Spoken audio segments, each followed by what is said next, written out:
লোকসভা নির্বাচনের ফলাফল ঘোষণা হবে ৪ঠা জুন, কিন্তু ধলাই সমষ্টি বিজেপির কর্মী সমর্থকরা নিশ্চিত শিলচর লোকসভা আসনের বিজেপি প্রার্থী পরিমল শুক্লবৈদ্য বিজয়ী হয়ে দিল্লি যাচ্ছেন। তাই ধলাই বিধানসভা সমষ্টির উপনির্বাচনে বিজেপির টিকিট পেতে প্রচণ্ড দৌড়ঝাঁপ শুরু করে দিয়েছেন ডজন খানেক টিকিট প্রত্যাশী। পিছিয়ে নেই সঞ্জন কুমার পুরকায়স্থ। রবিবার ধলাই মহাদেবপুরে আয়োজিত এক সভায় সঞ্জন কুমার পুরকায়স্থকে বিজেপি দলের টিকিট প্রদানের দাবি তোলেন ধলাই সমষ্টি পাটনি পরিষদের আহ্বায়ক নিহার রঞ্জন দাস, বিপুলকান্তি নাথ, সত্যরঞ্জন রায়, লাল বিহারী কৈরি, লক্ষ্মীবাবু সিংহ, জ্যোতিষ নাথ, স্বপন দাস প্রমুখ।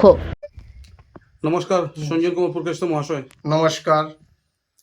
এবার কি ধলাই বিধানসভার উপনির্বাচনে কি আপনি প্রার্থী হবেন?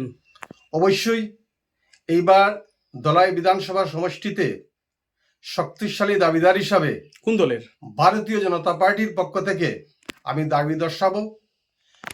এখানে 40,000-এর অধিক পাটনি সম্প্রদায় থাকা সত্ত্বেও সুদীর্ঘ 40 বছর থেকে এখানে পাটনি সমাজ সম্প্রদায়ের কোনো প্রতিনিধি নেই।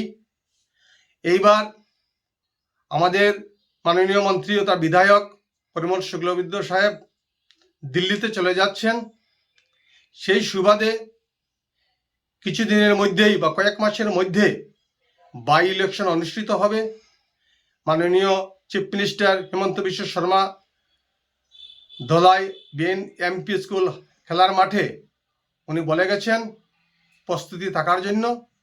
সেই হিসাবে পাটনি জনগোষ্ঠীর পক্ষ থেকে আমি শ্রী সঞ্জন কুমার পুরকায়স্থ এইবার জোরদার দাবি জনসাধারণের কাছে, অর্থাৎ district committee, Silchar district committee এবং শিলচরের ও কাছাড় জেলার অভিভাবক মন্ত্রী জয়ন্ত মল্ল বড়ুয়া এবং আসামের সর্বকালের সেরা চিফ মিনিস্টার হিমন্ত বিশ্ব শর্মা মহাশয়ের দৃষ্টি আকর্ষণ করতে চাই, যাহাতে এই বঞ্চিত নিপীড়িত এই 40,000 পাটনি সমাজের যে প্রতিনিধি হিসাবে আমাকে যেন মনোনয়নপত্র দেওয়া হয়।